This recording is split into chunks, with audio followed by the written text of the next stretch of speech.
知足常樂，知足常樂。It is another very wise idiom.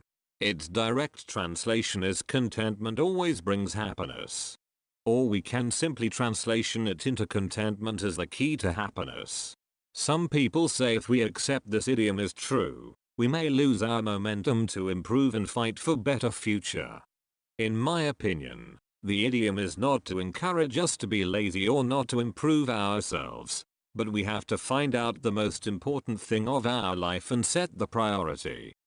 If we can feel contented with the things in lower priority, you must feel happy. Let's see the example of this idiom. 佢唔明知足常樂嘅道理，對現有嘅一切仲未滿足。佢唔明知足常樂嘅道理，對現有嘅一切仲未滿足。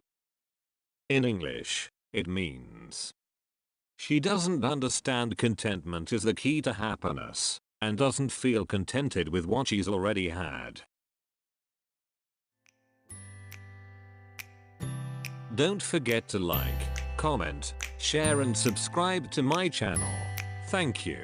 See you next time.